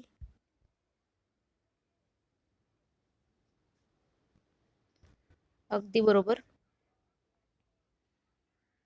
पर्याय क्रमांक 2 कोयना. कोयना हे महाराष्ट्रातील सर्वात मोठे जलविद्युत प्रकल्प आहे.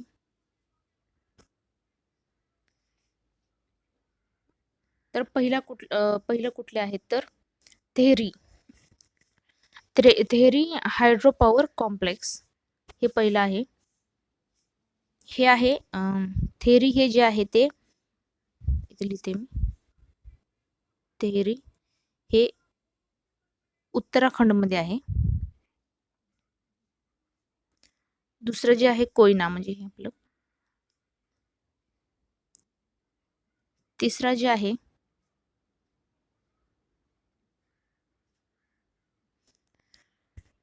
श्री सलेम डॅम हे कोठे आहेत तर आंध्र प्रदेश मध्ये आहे. श्री सलेम डॅम हे तिसऱ्या क्रमांकाचं आहे. चौथा जे आहे ते नथपा जाकरी डॅम हे कोठे आहे तर हिमाचल प्रदेश मध्ये आहे. हे हिमाचल प्रदेश मध्ये आहे चौथे. आणि जे पाचवे आहे ते सरदार सरोवर डॅम हे कोठे आहे तर हे गुजरातमध्ये आहे. नर्मदा नदीवर हे बांधलेले आहे. सरदार हे गुजरातमध्ये आहे. हे प्रथम क्रमांकाचे, हे द्वितीय कोयना आणि तिसरा आहे श्रीसलेम डॅम आणि चौथा आहे नथपा जाकरी डॅम, हे हिमाचल प्रदेशमध्ये आहे. आणि पाचवं जे आहे सरदार सरोवर डॅम, हे गुजरातमध्ये आहे. तर याचा अचूक उत्तर असेल पर्याय क्रमांक 2, कोयना जलविद्युत प्रकल्प. पुढचा प्रश्न बघूयात. महारांगांचा क्रम उत्तरेकडून, म्हणजे असा उत्तरेकडून दक्षिणेकडे बरोबर कोणते बरोबर आहे ते बघूयात. पर्याय दिलेले आहेत. शंभू महादेव, हरिश्चंद्रगड, सातमाळा अजिंठा सातमाळा हरिश्चंद्रगड, शंभू महादेव, सातमाळा शंभू महादेव हरिश्चंद्रगड अजिंठा, आणि चौथा आहे अजिंठा सातमाळा शंभू महादेव हरिश्चंद्रगड. याचं उत्तर काय असेल गेस करा.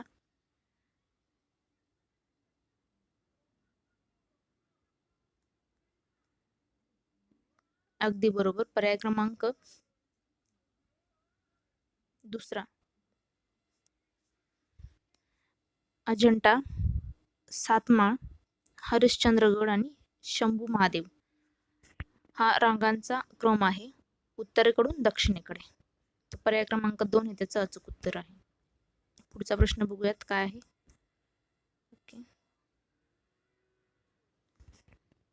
एका साईडला धातू आणि दुसऱ्या साईडला खाण उद्योग जिल्हे विचारलेत. तर मॅग्नीज, बॉक्साईट, चुनखडी, क्रोमाइट. दुसऱ्या साईडला आहे कोल्हापूर, यवतमाळ, भंडारा, उस्मानाबाद.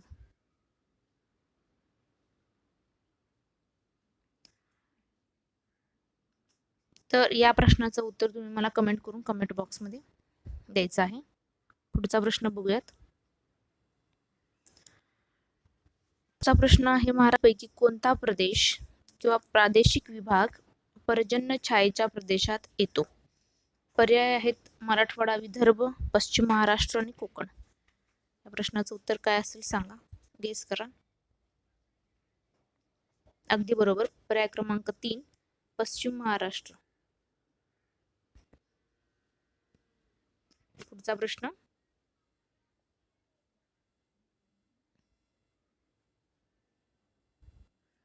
जलविद्युत केंद्र आणि दुसऱ्या साईडला जिल्हे आहेत. पहिला आहे भीरा, वीर, भंडारा, उजनी. जिल्हे आहेत अहमदनगर, रायगड, सोलापूर, पुणे. तर याचं उत्तर काय असेल गेस करा.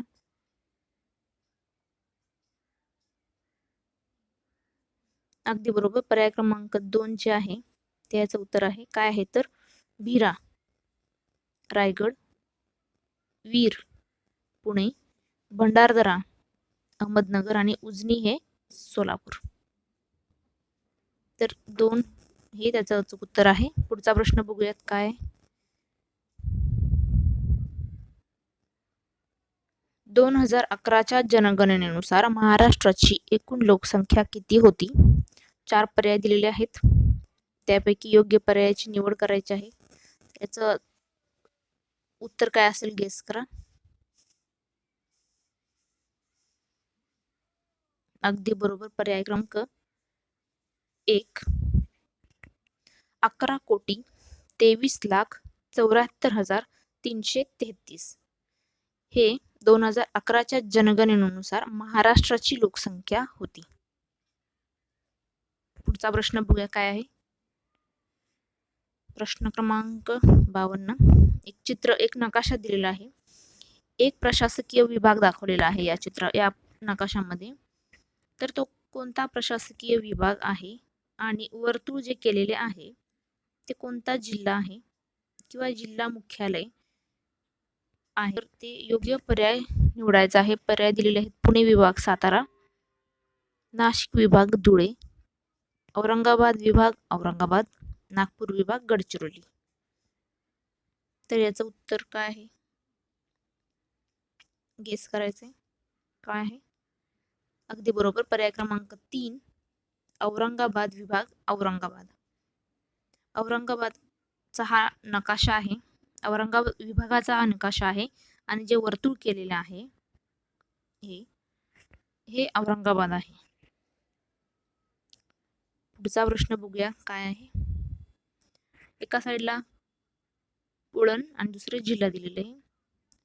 अ आहे उभादांडा, नंदगाव, मार्वे, सातपाटी आणि जिल्हा आहे ठाणे, रायगड, मुंबई, सिंधुदुर्ग. तर याचं अचूक उत्तर तुम्ही मला कमेंट करून सांगायचं आहे. मला वाटतं हा प्रश्न रद्द झाला असावा. बघूया याचं उत्तर तुम्ही कमेंट करा. पुढचा प्रश्न बघूया.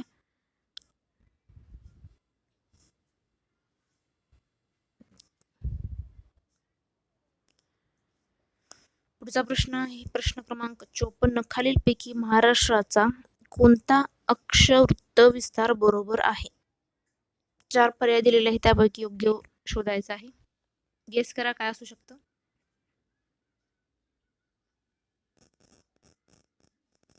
अगदी बरोबर. पर्याय क्रमांक 1 15°44 उत्तर ते 22°6 उत्तर हे महाराष्ट्राचा अक्षवृत्तीय विस्तार आहे. पुढचा प्रश्न.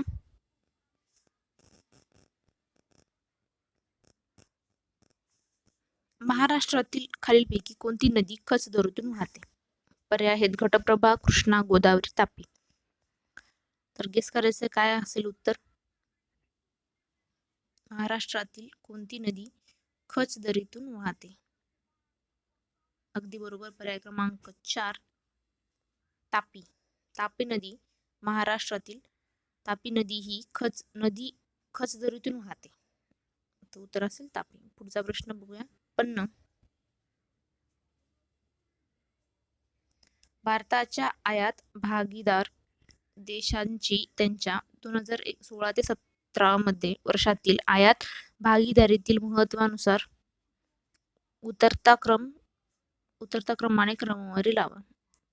देश दिलेले आहेत सौदी अरेबिया, चीन, USA, इंडोनेशिया, दक्षिण कोरिया, इराक, UAE.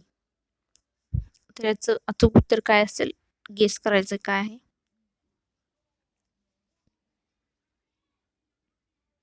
अगदी बरोबर. पर्याय क्रमांक 3 चीन, USA, UAE, Saudi Arabia, Indonesia, दक्षिण कोरिया आणि इराक हा त्याचा उतरता क्रमांक आहे 2016 ते 17 नुसार. पुढचा प्रश्न बघूया काय आहे.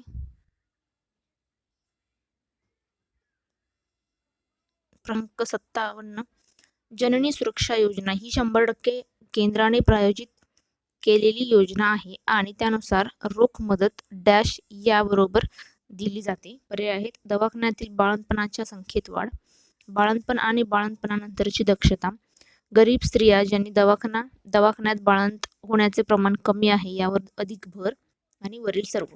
तर याचं असेल गेस करा.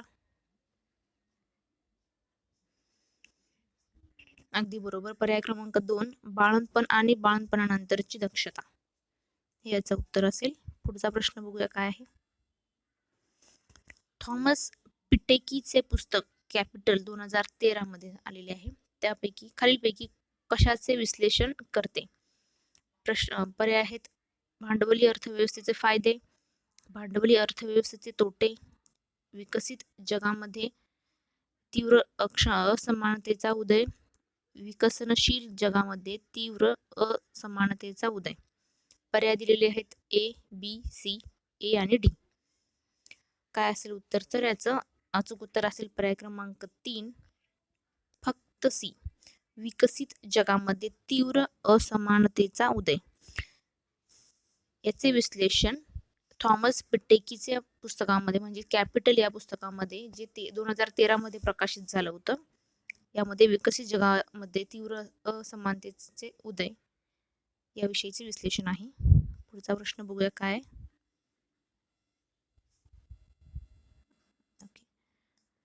दारिद्र्य समितीने पुढील सूचना केल्या. तर काय तर पहिले सूचना होती ती उष्माधारित दारिद्र्य रेषेच्या संकल्पनेपासून दूर जाणे म्हणजे दारिद्र्य रेषा उष्मांकाधारित न ठेवणे. दुसरा आहे दारिद्र्याचे अंदाज मापन करण्यासाठी वेगवेगळ्या वस्तू गटासाठी वेगवेगळा संदर्भ कालावधी विचारात घेणे. शिक्षण व आरोग्यासाठी केलेल्या व्यक्तिगत खर्चाचा समावेश करणे. त्याचा योग्य पर्याय शोधायचा आहे. पर्याय आहेत ए सी वरील सर्व, ए बी, बी सी. काय असेल तर याचं उत्तर आहे पर्याय क्रमांक 2 वरील सर्व. ए बी सी डी ह्या तीनही विधाने बरोबर आहेत. चला तर पुढच्या प्रश्नाकडे वळूयात. पुढचा प्रश्न आहे 60.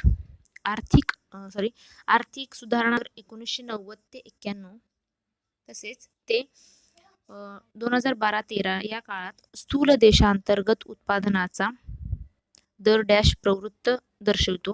पर्याय आहेत स्थिर, घटती, वाढती वरीलपैकी कोणतीही नाही. तर याचं अचूक उत्तर असेल पर्याय क्रमांक 3 वाढती.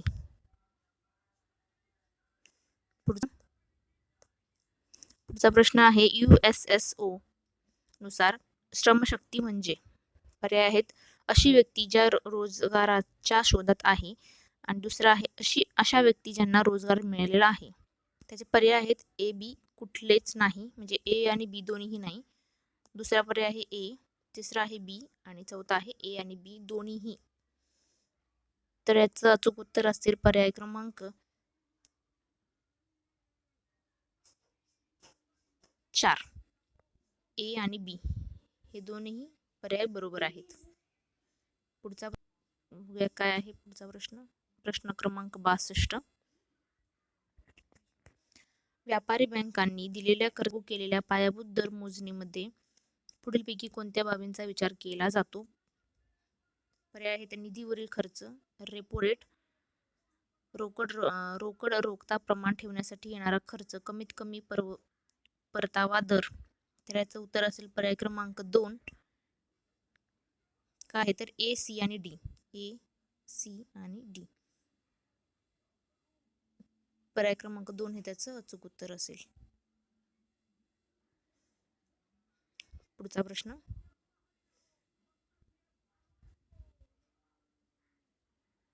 आणि त्यातील पहिलं विधान आहे मुद्रा योजनेचे उद्दिष्ट असंघटित म्हणजेच किंवा बिन नोंदणीकृत नॉन कॉपीरेट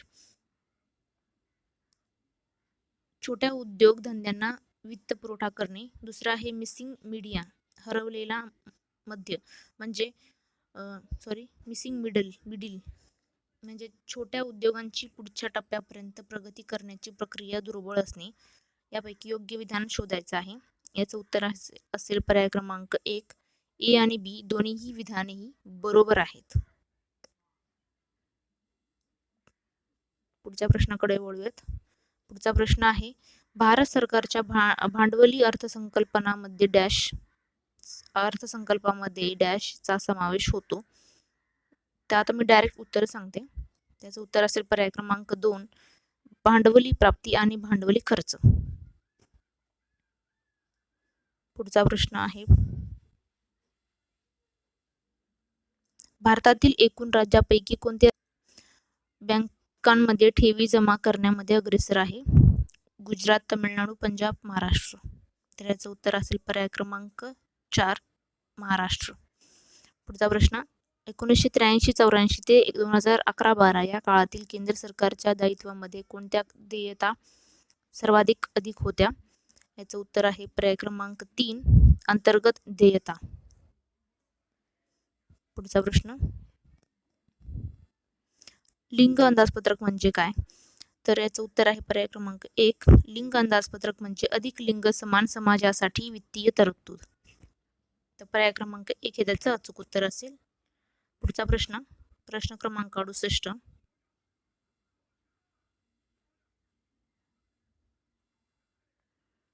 खालील विधान आहे पहिलं विधान आहे आर्थिक नियोजनाच्या पहिल्या 4 दशकामध्ये वस्तू करांवरील भर वाढला होता. दुसरं विधान आहे त्याचा केंद्र सरकारच्या एकूण दर उत्पन्नामध्ये सन 1990-91 मध्ये 84% हिस्सा होता. तिसरं विधान आहे प्रत्यक्ष कर उत्पन्न व एकूण कर उत्पन्नाचे गुणोत्तर 2016-17 मध्ये 51.7% इतके होते. चुकीचे विधान कोणते आहे असे विचारले. तर याचं उत्तर असेल पर्याय क्रमांक 4 यापैकी कोणतेही चुकीचे विधान नाही. तर पर्याय क्रमांक 4 हे त्याचं बरोबर उत्तर आहे. पुढच्या प्रश्नाकडे वळूयात. पुढचा प्रश्न आहे 69. बिगर अनुसूचित बँका म्हणजे अशा बँका की ज्या भारतीय रिझर्व्ह बँक कायदा 1934च्या डॅश सूचीमध्ये समाविष्ट नाही. त्याचं उत्तर असेल पर्याय क्रमांक 1. काय आहे तर दुसऱ्या सूचीमध्ये समाविष्ट नाही. पुढचा प्रश्न, मध्यावधी राजकोषीय सुधारणांचा अंतिम उद्देश. पर्याय दिलेले आहेत, 4 पर्याय दिलेले आहेत. त्याचं उत्तर आहे पर्याय क्रमांक 3 फक्त सी. काय आहे तर चालू खात्यावरील तूट कमी करणे. हे मध्यवर्ती राजकोषीय सुधारणांचा अंतिम उद्देश आहे. पुढचा प्रश्न क्रमांक 71. पावसाळ्यात आकाशात दिसणारे सुंदर सप्तरंगी इंद्रधनुष्य खालीलपैकी कोणत्या नैसर्गिक घटकाचा परिणाम होतो? तर उत्तर आहे पर्याय क्रमांक 2. त्याचं उत्तर आहे पर्याय क्रमांक 2 अपवर्तन, अपस्करण आणि अंतरपरावर्तन. ए, बी आणि सी हे त्याचं अचूक उत्तर असेल पर्याय क्रमांक 2. पुढच्या प्रश्नाकडे वळूयात. प्रश्न क्रमांक 72. खालीलपैकी कोणते विधान ध्वनीसाठी बरोबर आहे? तर याचं उत्तर असेल पर्याय क्रमांक 4 सी आणि डी. काय आहे सी तर ध्वनी तरंगाच्या प्रसारणासाठी माध्यमाची आवश्यकता असते आणि डी आहे अनियतकालिक ध्वनी तरंग म्हणजे ध्वनी तरंगा गोंधळ म्हणजे नॉईज म्हटले जाते. तर सी आणि डी हे याचं अचूक उत्तर आहे. पुढचा प्रश्न खालील विधाने विचारात घ्या. पहिलं विधान आहे प्रकाश किरणे एका पारदर्शक माध्यमातून दुसऱ्या माध्यमात जाताना त्यांचा मार्ग बदलतो. दुसरं विधान आहे वेगवेगळ्या माध्यमामध्ये प्रकाशाचा वेग वेगळा असतो. योग्य पर्याय विचारलेला आहे. तर याचं अचूक उत्तर असेल पर्याय क्रमांक 1. काय आहे तर विधान ए सत्य असून त्याचे योग्य स्पष्टीकरण बी हे होय. बरोबर. पुढचा प्रश्न क्रमांक 74. काय आहे तर अणूच्या तिसऱ्या कक्षेत जास्तीत जास्त डॅश इलेक्ट्रॉन असू शकतात. तर याचं उत्तर आहे पर्याय क्रमांक 2 18. अणूच्या तिसऱ्या कक्षेत जास्तीत जास्त 18 इलेक्ट्रॉन असू शकतात. पुढचा प्रश्न क्रमांक 75. काय आहे तर एकमेकांशी काटकोनात असलेल्या अक्षांवर समपृष्ठाचे छेद खालीलप्रमाणे असतील तर त्या समपृष्ठाचे मिलर निर्देशकांचे परिगण करा. 2a 3b 4c. तर याचं उत्तर असेल पर्याय क्रमांक 1 6 4 3 6 4 3 असे या प्रश्नाचं उत्तर असेल. पुढचा प्रश्न, जेव्हा वितळलेल्या सोडियम क्लोराईड मधून 100 ए विद्युत प्रवाह 965 सेल्सिअस करिता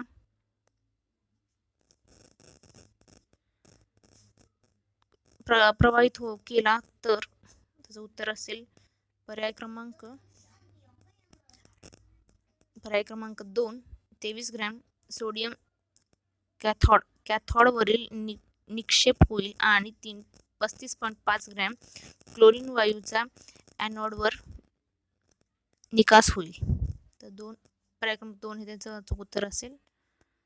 पुढचा प्रश्न क्रमांक 77.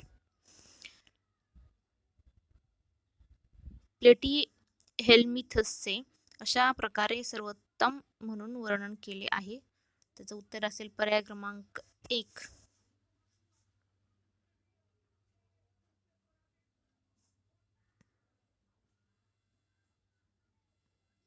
काय आहे तर फ्लॅटवर्म्स, ट्रिप लोबस्टिक आणि असिलोमेट प्राणी. पुढचा प्रश्न, द्विविभाजनासाठी अमिबाला किती जनन पेशींची आवश्यकता असते? तर उत्तर आहे 1. कुफरच्या पेशी यामध्ये आढळतात तर यकृतामध्ये आढळतात. पुढचा प्रश्न, कीटकांचा वापर करताना खालीलपैकी कोणत्या बाबींचा प्रामुख्याने विचार करावा? त्याच योग्य विधान विचारले तर याचं उत्तर असेल पर्याय क्रमांक 3 A, B, C. ही तीनही विधाने योग्य आहेत. चौथा जो आहे तो अयोग्य आहे म्हणजे चुकीचा आहे. तर 3 हे त्याचं उत्तर आहे. पुढचा प्रश्न काय आहे? पुढचा प्रश्न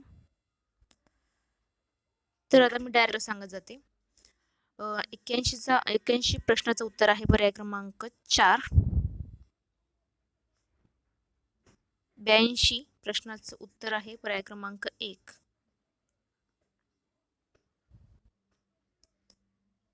83 प्रश्नाचं उत्तर आहे पर्याय क्रमांक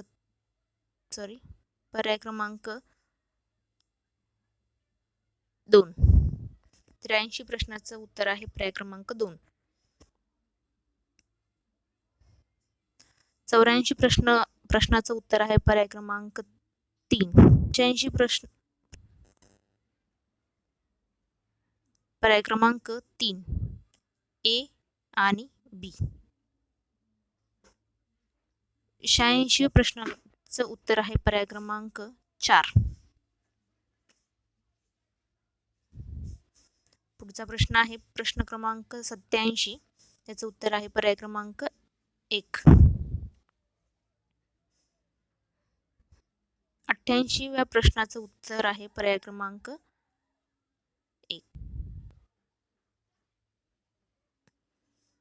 89व्या प्रश्नाचं उत्तर आहे पर्याय क्रमांक 4.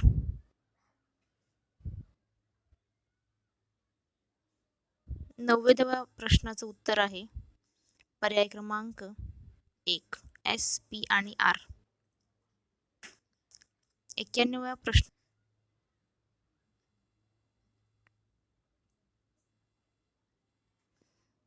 प्रश्नाचं उत्तर आहे पर्याय क्रमांक 1. 92व्या प्रश्नाचं उत्तर आहे पर्याय क्रमांक 3. 93व्या प्रश्नाचं उत्तर आहे पर्याय क्रमांक 2.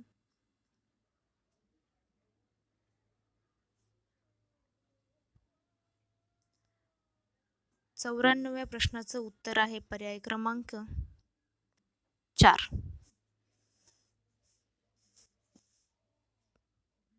95व्या प्रश्नाचं उत्तर आहे पर्याय क्रमांक 3.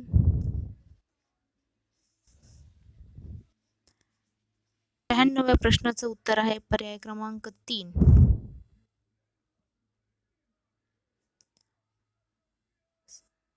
97व्या प्रश्नाचं उत्तर आहे पर्याय क्रमांक 2.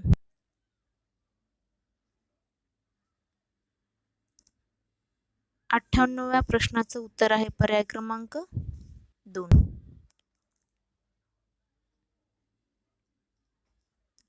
99व्या प्रश्नाचं उत्तर आहे पर्याय क्रमांक 2.